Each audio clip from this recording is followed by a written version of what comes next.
My name is Nicole Braun, and you're listening to The Woo Woo Report, a weekly podcast where we celebrate the woo woo lifestyle and dig deeper to get our mystical questions answered.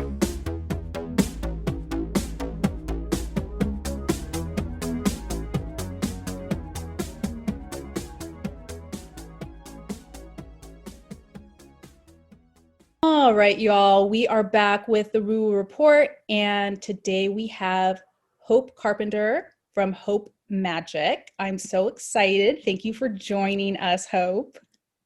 Thank you so much for having me. I'm so honored to be talking to you today, and this is just really exciting, so thank you. I'm really excited for the big reason I brought you on, because I think it's something that needs to be talked about. But before we dive into all of that, I just want the audience to get to know you a little bit better.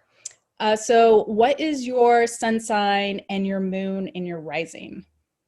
So my sun sign is Cancer, and my moon is Aries, and my rising is Capricorn. That's really good balance of elements there, actually. It's really good. Interesting. Yep. Yeah. We got the water and the fire. Yeah. Yeah. Okay. What is your favorite crystal and why? So my favorite crystal is definitely rose quartz because, first of all, pink is my favorite color. I'm also obsessed with roses. And the heart chakra has always been my favorite chakra to work with. And so the focus on self-love and healing and romance, to be honest, has always been, like, I'm a lover archetype. So anything pink or red or roses is me. I have a little confession. Rose quartz is my least favorite crystal. What's your favorite? I have one of them. My favorite is black tourmaline, just because I'm wearing a ring right now with it on, just because I'm so sensitive to outside energy. Like if I go to the grocery store, even, I can zap me. But my other favorite is moldavite, which I know it's kind of considered a crystal, but it's like a formation of glass from that meteoroid impact. That's right. Yeah. But those are like my two I'm always wearing. It's not that I have a couple heart chakra crystals that aren't as popular, and I can't remember the names of them, that I really like. I think rose quartz, I was just gifted so much of it so soon that I was kind of I guess to me it's like I guess I like the underdogs of the crystal world, or kind of like the taboo crystals. The rare crystals. Yeah. Like I like the smaller ones and the rare ones. And it's not that I just I think rose quartz is great. I have a ton of it because people love to give it to me. And so I have it throughout my house. It's just one of those things it's always been around. I like to, I'm a researcher, so like researching crystals and stuff like that. I like finding like the really obscure ones, or the ones that like people are like, ooh, it's either going to have this, really big impact or it's not. And like rose quartz to me it's not like, it's a bad crystal. It's just rose quartz to me is like a golden retriever puppy. Like Exactly. Yep. But I love golden retriever puppies. They're so cute. They are. Okay. What is a daily ritual you do? So for me, meditation is the one thing that I can't miss, especially in the evening. Like I used to be the type of person that has to have like 2 beers and watch like 2 hours of my favorite TV show to kind of wind down. And for me right now, meditation does that same trick where I feel really awesome and relaxed afterwards. But it has the benefit where I feel like I'm keeping up with my intuitive skills. I'm keeping my clairvoyance really strong. I'm keeping all those kind of mediumship muscles going. So it's really, really key for me to, even if it's like a 5-minute meditation or, a 10-minute YouTube guided meditation, whatever it is, just spending that time with myself and my guides is really, really important. Yeah, I was going to ask if you prefer like the guided ones over just, I don't know, I guess maybe I can't meditate in silence. I either have to have some kind of music or I have to have it guided. Do you have a preference for do you like guided? Do you like just music, or do you like silence? I used to always meditate in silence, and now I really need someone else's voice, if that makes sense, because I spend a lot of my time guiding other people into meditation. Been a yoga instructor for 9 years, meditation teacher, etc. And so for me to really unwind and relax and soften, it's really helpful to have somebody else kind of use their language to get me into that state. It just feels so much more powerful. So I just, I love finding guided visualizations even, because I find that the images that I see are more kind of clear and more guided and direct and obvious when it's somebody else kind of taking me there. It feels really good to be supported. Yeah, I'm the same way. I love a guided meditation. And I've noticed I'm really drawn to people that have accents. Yes, exactly. Yes. Give me an Australian accent or a British accent and I will listen to you for hours. Yes. I don't know if it just like makes me feel like I'm traveling to a different place and that helps me like travel, to a different realm per se. But like I love an accent. They are so soothing to me. Exactly. Mm-hmm. Okay. If you could describe your work in 3 words, what would they be? So the first word that comes to mind for my work is empowerment. I'm all about empowering people to heal themselves. I don't like the word healer necessarily, because I don't feel that I'm going in to heal other people. I feel like I'm awakening their ability to heal themselves, and that's really key. Also, inner work, doing your inner work. So I'm not the kind of psychic or medium that will just kind of do a spell for you or try to fix your life, but I want to encourage people to dive really deep and to go into their own psyches and to grow in a way where they won't need me anymore. Like that would be the best compliment if someone's like, okay, I'm done working with you because I've figured my shit out. Mm-hmm. Yeah. I'm the same way. I don't like the word healer.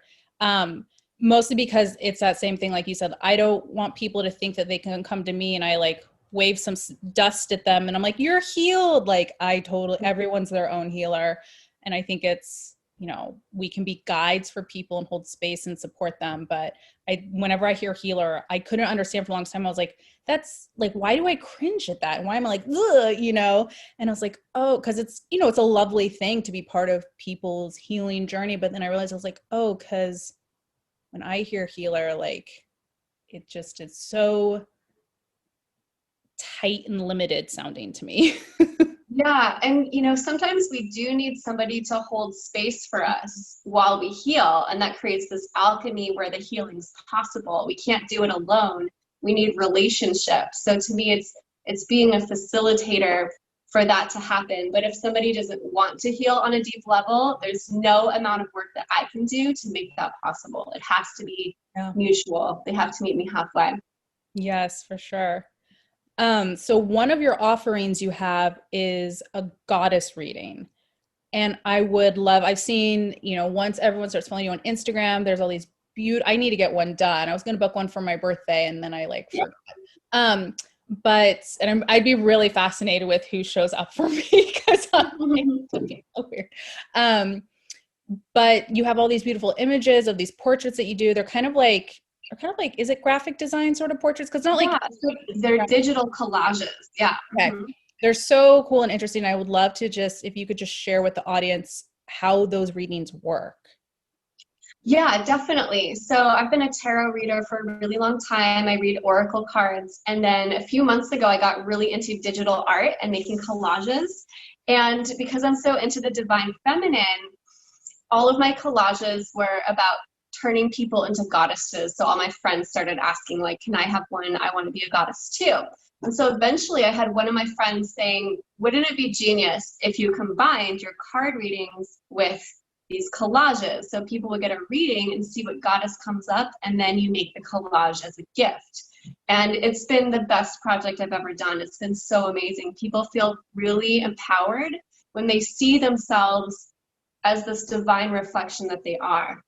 And so during the reading, goddesses will come up in terms of like energies that will help them feel empowered on their next step. So it's not like, oh, you could this goddess looks like you, but this is the type of energy that you need to move forward at this time in your life. So I'd be really curious to see who comes up for you as well. I know.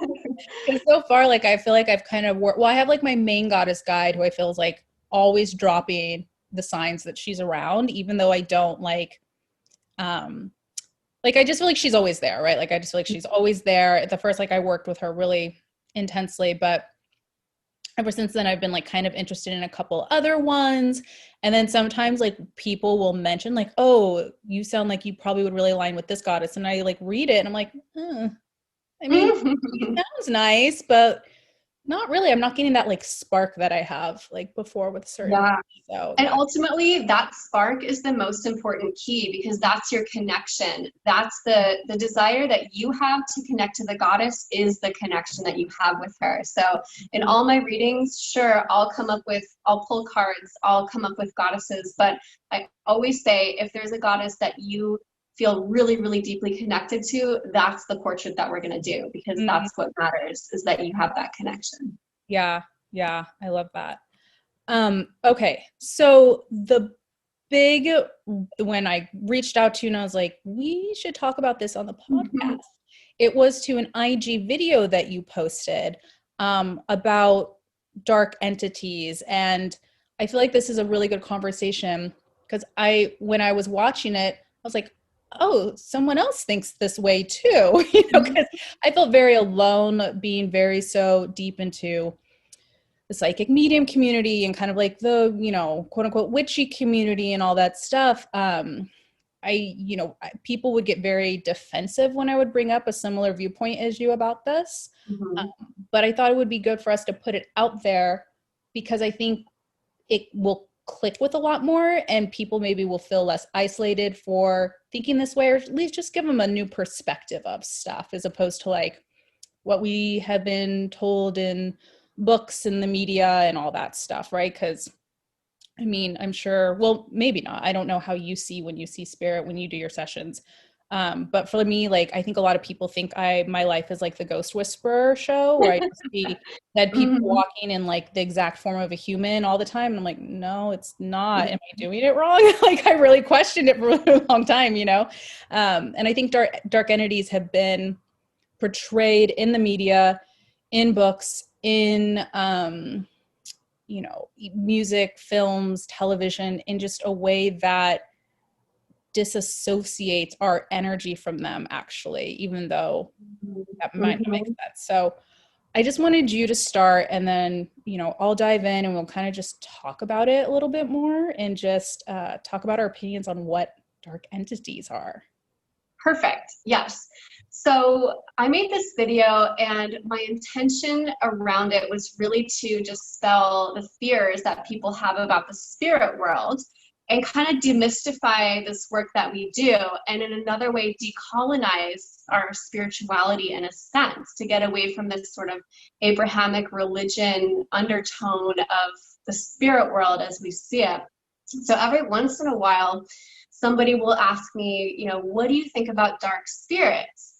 And, my honest answer is that I have not, in my mediumship work, experienced any negative energy when it comes to people's loved ones that are passed on. Even if they were like a total a-hole in their lifetime, when they come through in spirit, it's with a sense of wanting forgiveness or wanting to make peace. They realize after their lifetime, oh my God, that's actually not how life was supposed to go, and I effed up, and I wish I could have done things differently. So that's the kind of energy that I've gotten from spirit.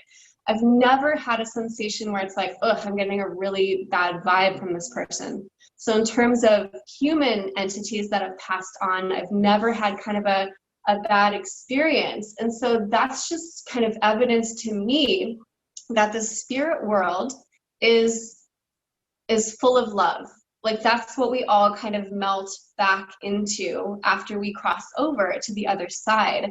That this other side is just this realm of light that's kind of just one veil away from us. It's really, really close. We can always tap into it.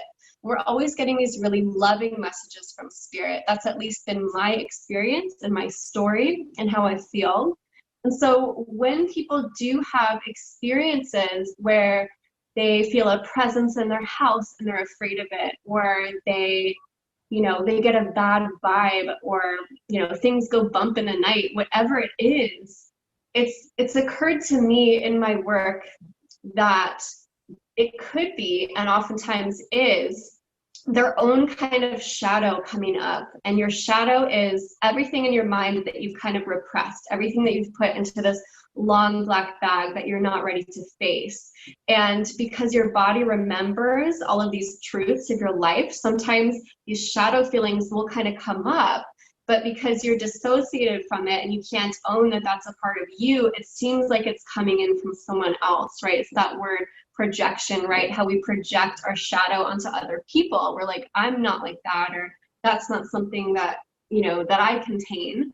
But ultimately, when we talk about these kind of shadow entities, I've been really curious to see that oftentimes this like negative energy that we see is actually parts of us. And like when you're waving all the sage around, like what are you really trying to banish from your space?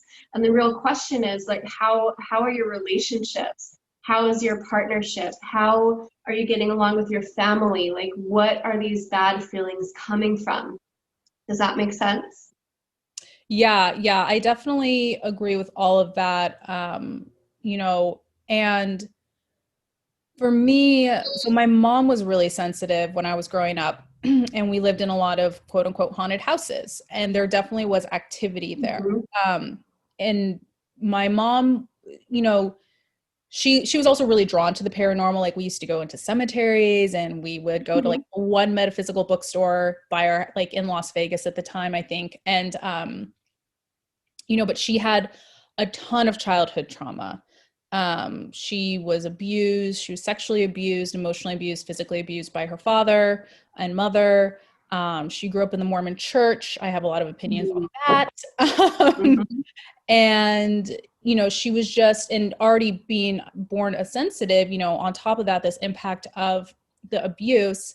And she just never really healed it. And then she was diagnosed with like depression and bipolar, but like there was never an official diagnosis. And she was a drug addict and alcoholic and things like that. But she was very sensitive. And we would live in these homes and things would get really amplified. And my interaction with spirit in these houses, I would see stuff. I would always see stuff like out of the corner of my eye. I would always feel like stuff that was there. But for me, when I think of like a haunting, I think of a few different things. There's like one that's like, I think it's technically called like a residual haunting. To me, that's like an energetic stain, like something like an imprint. Yeah. So like something that's like either so full of love and joy or so full of fear and something that doesn't feel safe, that it's made almost this energetic imprint, which almost just feels like this movie on replay. And for whatever reason, whatever energies that are around it, charge it almost. Like I think of everything as like a battery and like a charge, with this energy charge. That's why like, you read about stories like, oh, the ghost only likes to interact with women or men. And it's like, well, that even to me supports this idea that there's something about a feminine energy or a masculine energy that either triggered that person's stuff or triggers some imprint in this space. I think buildings and homes are really interesting because, at least for me, my home is the one place that I feel safe. So I'm very vulnerable here. And I think about other people that would have lived here and they would have had this vulnerability. So maybe there was, if there was an energy that felt really vulnerable, I feel like it almost leaves this open, it leaves an open portal to me in some ways for the spirits to come in and out through. Even now, my house, I kind of call a train stop because I will see, like, they'll just pass through. Like, I never feel like they're here for more than like a couple hours or maybe an evening. Like, I've never felt, but I've seen like something pass through. And I think it's just because of the openness, because of what I do. And I work from my home and I have a child and I have animals. And, like, I think there's just all these things that create like this openness here because I allow that vulnerability in my work. Not saying I don't ask for protection for my space, but I allow this vulnerability. And so I think it allows energies to feel that they can be vulnerable also. But I also feel like with people's shadow, a lot of times people's shadow includes thinking that vulnerability is a negative thing. So then that can amplify that to me, because I've worked with people, I work with people in shadow work, and a big thing that comes up is vulnerability for people. And they see it as a weakness as opposed to a strength. And so when you see it as a weakness, you can come in from a place where you have high paranoia, you are stressed out, you're always on guard, because you've been told vulnerability is like a bad thing, as opposed to actually being able to be really strength. Like, you haven't been told that you can feel safe in vulnerability. So I feel like that can cause almost like a negative reaction and create this energetic entity that can feel that. I do still get, like, my mom in the houses, she would have, there would just be very strange things happening. My uncle lived with us in this one house, and with his girlfriend, and the bed like violently shook. It was the only bed, and like no one else experienced. There wasn't an earthquake. Him and his girlfriend left. I think they were probably they were both young, they're probably going through their own stuff. But I think the intensity of the home life of my mom with her unhealed trauma and all this stuff, like, created this vibrational part almost in the house. Like, I felt like the house was like, I'm a safe place and you aren't feeling safe here. Like, I almost felt like the house was like, you need to feel safe here. And if you can't feel safe here, then you need to go somewhere else. Like, almost like a disrespect. Also, this is in Vegas, so I don't know what was on the land there originally. I don't know if there was any tribes or anything like that, but there's just so many factors to me that it's like, we have all these healed people that we would live with, and my mom and everything she went through. And especially with her depression, bipolar, when she would have those really steep lows, the activity always intensified. And like, there's no coincidence for that. Exactly. Yeah. And people are also so powerful. Like, sometimes we don't understand the impact that our energy has on other people and even the space. And it's interesting because I really do believe that there's places in the world where the veil is really thin. And sometimes that's our house, or sometimes that's, outside somewhere really beautiful. But in these places, like you said, these emotions, things that we as empaths feel in the grocery store, right? These emotions from other people are stronger there, even if they're from the past. I was at the grocery store like a month ago, and all of a sudden just felt like I was in a hot spot, like spirit could just kind of pass through. And there was this woman maybe 10 feet away from me with her cart, and I got this really, really loud voice coming through in my mind, and the voice was like, tell her that I love her. It was her mother on the other side telling me to tell her that she's loved by her mom, because there had been some kind of rift in their lifetime. Of course, I didn't go up to her and tell her that, because I have strong boundaries in my practice. But I really feel like there's places like that in the world. And if I wasn't so open to my gift, I might be afraid of those places. I might think like, ooh, there's some really bad vibes there, because those energies in those places are just so intense. So it's having the capacity and the bandwidth to deal with these energies that might be really overwhelming for some people. So I feel like as mediums, we kind of build up this fortitude with being able to understand and empathize with these energies that are sometimes really direct. I don't want to say aggressive. They're just like, you need to talk to my daughter right now. And you're just like, no, I don't want to. Find another way. Yeah. And they will take opportunities. I've had readings where the person that, I ask for photos and a first name of people that want to be contacted, just because I like an anchor on the other side to be like, know who I'm looking for per se. But I've had a reading. I remember I had one reading that really stood out to me was this woman, basically someone came through for her, and I was like, but this person isn't related to you. And she was like, oh my gosh. She was like, I didn't provide their picture because I didn't really know them. I knew them when we were younger, and I was just wondering how they passed away. And I'm like, if you're thinking about them and like they see an opportunity being like, permission, I have permission, they'll take it. She's like, I just didn't know if that. I'm like, they'll take any opportunity that they can to communicate things. Like, I've always felt like spirit's been really respectful of boundaries. But I do notice that they will be like not aggressive, but they're assertive. They're assertive. Yeah, and they've likely tried 10 other ways to get in touch with the person, and the person's not quite able to see those more subtle interactions. And so they're kind of looking for mediums, or they're looking for, like you said, those portals where they can really connect in a deeper way. Yeah, and I think that's the thing too is, it is the back to the media stuff, it is the subtle stuff. Like, I think a lot of people probably don't understand that about our line of work is like, it's not always like the show, The Ghost Whisperer, where you see a body walking around. I know some people do interact with spirit that way, but like also like everyone has their own gifts and sees things in a different way and has their own clairs and, sensitivities and just different way of translating that energy. But subtle is such like something that I feel like isn't talked about as much because it can be very, very subtle, but you have to open your mind to that subtleness and be open to that and not have to expect such big stuff. But I feel like with dark entities, that's another thing that comes up.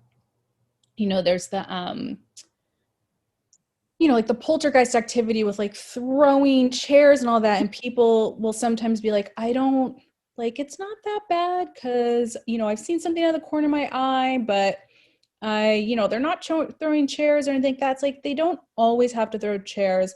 The thing you see out of your corner of your eye, just because it's a dark shadow doesn't mean it's evil. Like, I think so many people jump to that conclusion too. Like, if it's a black shadow, it's evil. And it's like, no, that's just how it's manifesting to you. That's how it's appearing to you.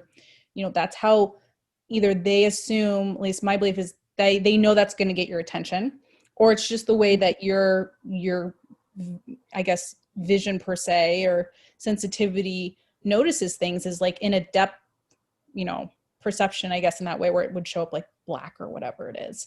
Exactly. Yeah. Always in the periphery, right? Where you're not focusing on, it has to come in that more liminal space because consciously you've said, I'm not open to this. Yeah. And I feel like when people open up a little bit wider, they might be able to see more light, but because they're shutting out the light, it's coming in peripherally.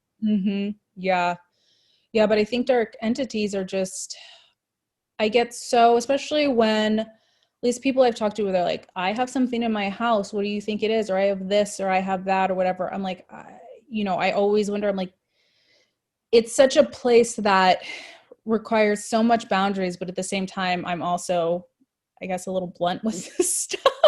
But I always go to, because I always think of my mother, right? I'm like, well, could someone be abusing your child? Like your child seeing stuff, like maybe it's, or someone abusing you, or do you have unhealed wounds, or, are you, I also have noticed a lot with, people will be like, let's say an example, they started seeing stuff or hearing noises when after their grandmother had passed. And, they're like, I don't know if it's my grandmother, or I don't know if it's a dark entity or whatever. And so like you said, like one of my questions is like, well, was there anything unresolved with you? Like, is that like your manifestation of maybe guilt you have, or part of your shadow that isn't healed from your relationship, in childhood with them, or something like that? Like, what is it that could be manifesting from anything you had in this relationship? Because especially those relationships with close family members or friends, they're just so, to me, that kind of energy is just so like intertwined and braided and connected. It's like, well, now one of those things is performing an energy in a way that maybe you're not used to. And like, to me, almost creates like a short circuit because they don't know how to perform or like intertwine together anymore. So it could just be appearing this way. But, I'm always like, what needs to be healed or accepted or addressed here that has been repressed, like you said, with shadow? Like, what's exactly? Yeah. And that's what shadow work is to me, is can you witness yourself with love? Can you hold everything that's happening with this container of unconditional love And even if you do believe in dark entities, I really feel like that energy of unconditional love is so much more powerful than anything that we would consider evil or dark. Yeah. So it's like, you know, if you really feel scared by this thing that's kind of spooking you at night, just try beaming love at it. And you might find that actually it's your inner child that just needs to be recognized. You know, there's just so many energies that if we just face them, we would see like, oh, this is just something that needs tending to. Yeah. And, you know, I have, you know, there's a lot of psychic mediums out there that are very Catholic. They're very Catholic, they're very open about this too. Specifically Catholic though, is what I notice. And, you know, they'll talk about demons and this or that. And not like, this is actually me looking, I guess, in a way that I think is actually really beautiful with, stay with me here, with the fact that like, cause you know, like I'll see, like I really like following Chip Coffey on Facebook. Do you know Chip Coffey from like all the shows? So he's like, he did a show with like paranormal kids on like A&E, and he was on like paranormal something on A&E. He's older.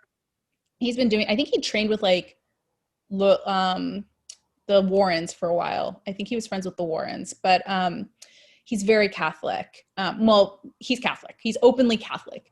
And, you know, he'll post like, oh, I think the other day he posted, I think it was like right after I emailed you, I saw something on Facebook. I was like, oh, this is confirmation that we need to talk about this and put this out there.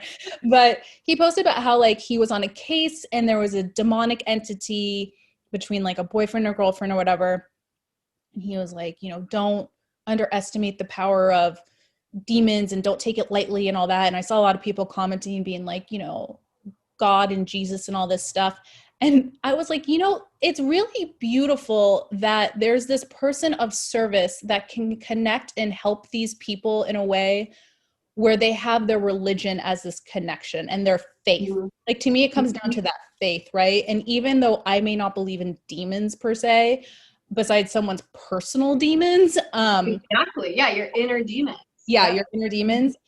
I still think it's beautiful that, you know, in our work, there's just so many different kinds of psychic mediums that you can always find someone to be able to validate you, to connect with you in your faith and spirituality in some way, and to be there and be open to be of service and be like, whether you want to label it as a demon or whether it's more just like shadow work, it just to be like, I want to help you and you're telling me you want help and I want to help you, and let's work on this together to somehow get this resolved and to bring peace back to your space, into your life, sort of thing. Exactly. Yeah. And maybe what it comes down to is linguistic relativity, how if you grow up in a Catholic household, you're going to have a different language to talk about these things because, you know, in Catholicism, certain things are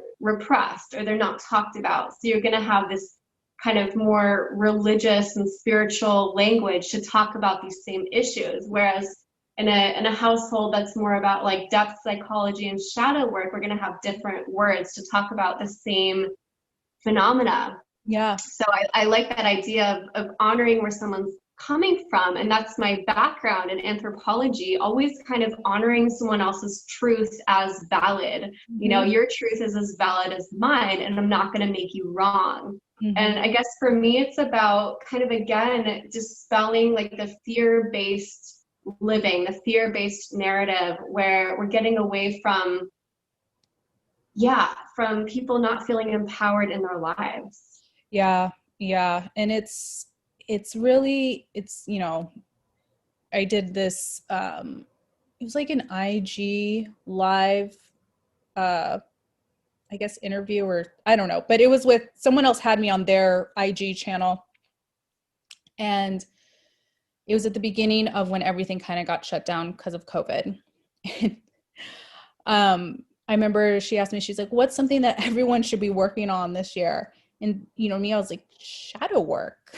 Like, I know it's not popular and it's not dressed up in rainbows and in clouds and things like that. But because shadow work is about your owning your own personal power, it's about loving all of yourself and healing and accepting it, and realizing when you accept yourself, you heal yourself. It's all about that aspect. And I feel like it's such a theme that's going on for this year, is really seeing the shadow be, seeing things that, the injustice in the world, seeing the vulnerability, in the sense of like how vulnerability can be something that we can connect on, instead of fearing it in the sense of like COVID. For me, at least, it's like a lot of people are scared of this, and I get it. I'm scared too. Like, I take my precautions. I don't want to get it, but seeing the connection that we all have over that, with like, oh, I want to protect you. I mean, at least where I come from, like, I can't speak for everyone, but I want to protect you and you want to protect me. I see most of humanity coming together in that way, and just realizing that there is so much that we have to shine the light on in these things that have been hidden and repressed, and that we've been told to be afraid of, or we've been told is, because it doesn't fit the narrative of everyone, then it's wrong per se. Just owning that and stepping into that. It's been very fascinating seeing this shift happen, which what feels like this year has been like 3 years long, but since what, March? You're right.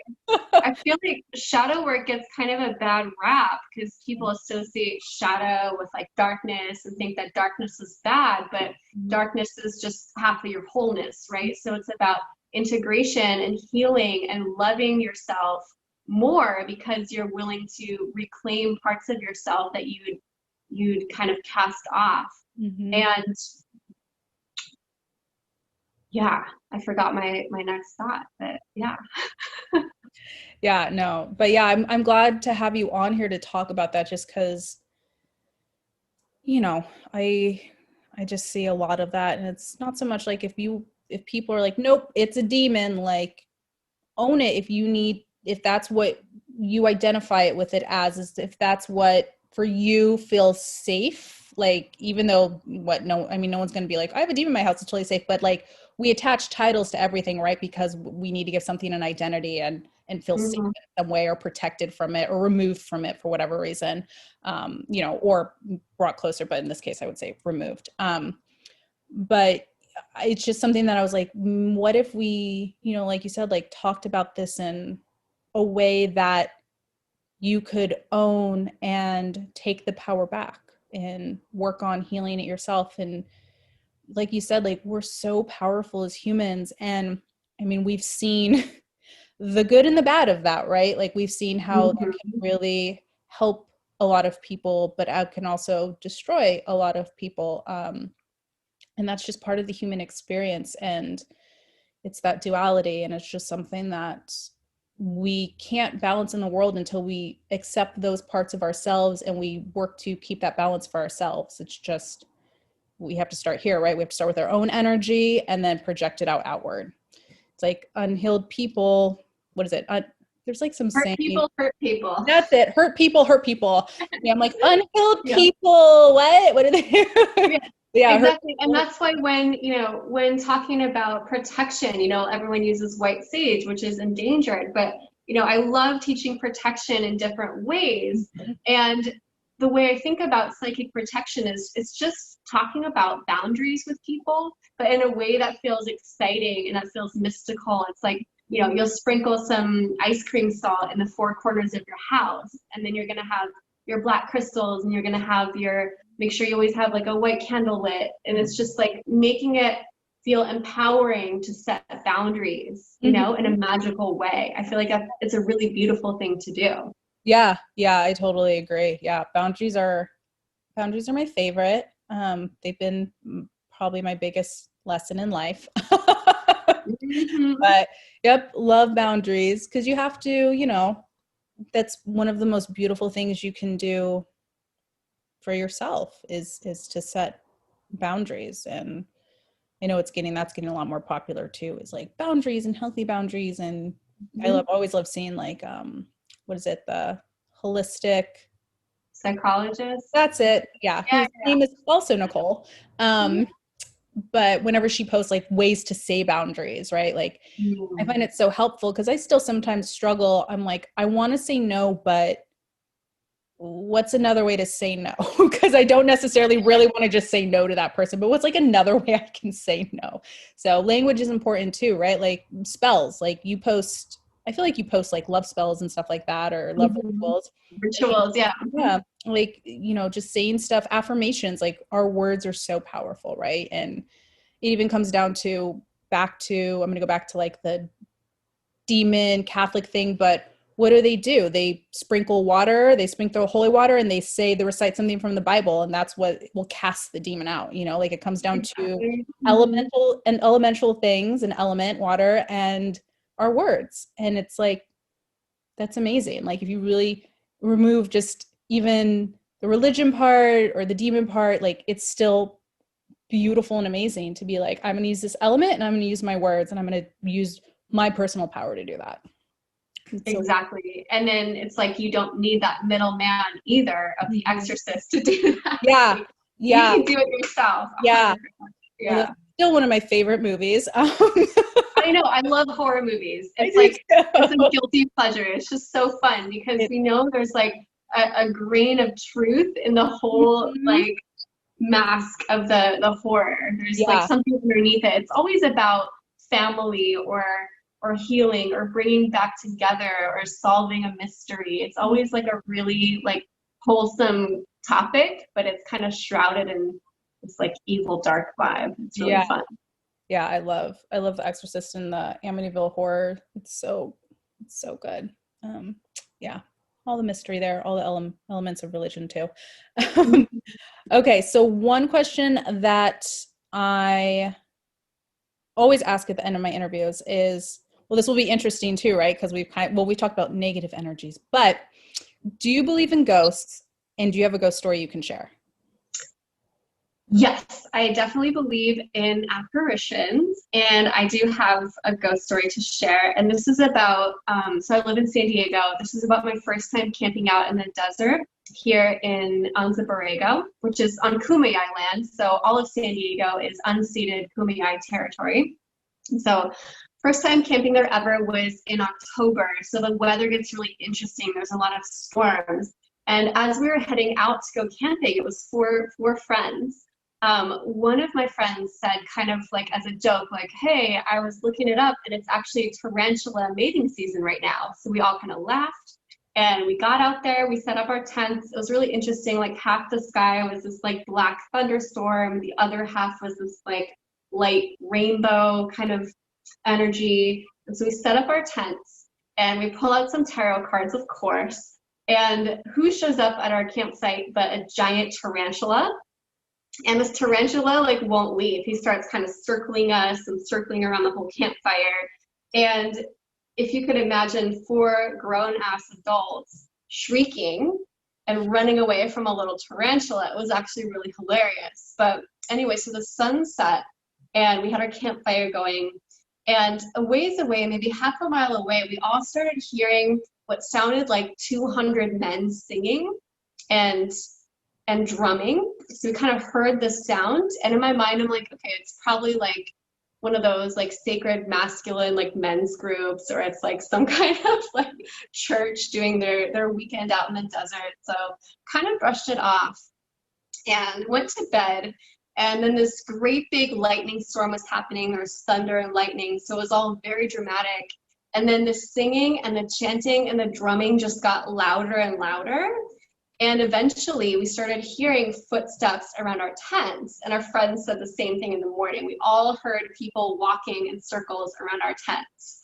And so we felt very much like we had the presence of these ancient people in ceremony with us that night. It was really close to Samhain, so towards like Halloween time, so I know the veil was thin. And when you go out there to the desert, you see all these pictographs, and you know that people have sat there in ceremony during their initiation rites. And I feel like that energy is just so present when you're out there. So at the time it was a little spooky, But now that I think back on it, like what a treat, what a gift to kind of feel the ancient power that that land still holds on to.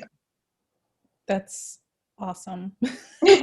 That's so cool. I wonder too if the like, because they, going back to elements and energy, if the thunder and lightning and just the energy of it like amplified it, right? It was like the surcharge of them to like almost like, I always think of like, the visual of like Frankenstein where he gets like struck by, but I'm like, I wonder if that just like also amplifies it. I think water does in general, but Yeah, totally. Yep.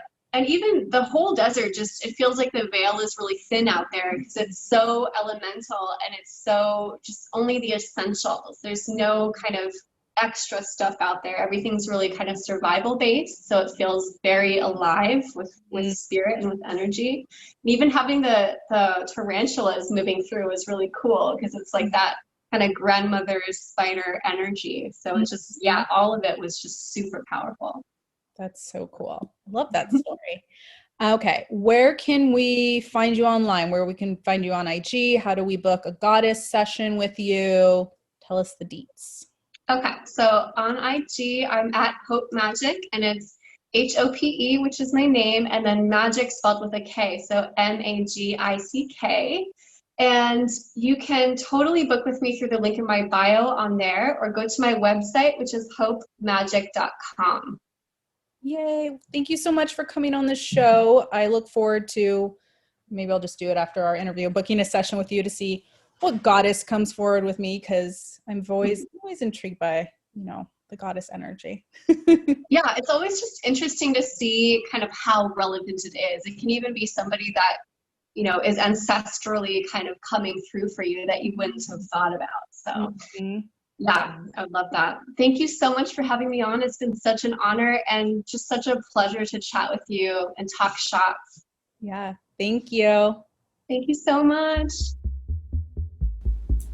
Thanks for tuning in to this week's episode of The Woo Woo Report. Make sure to follow me on Instagram at Nicole Buron, NICOLEBURRON, to stay up to date on everything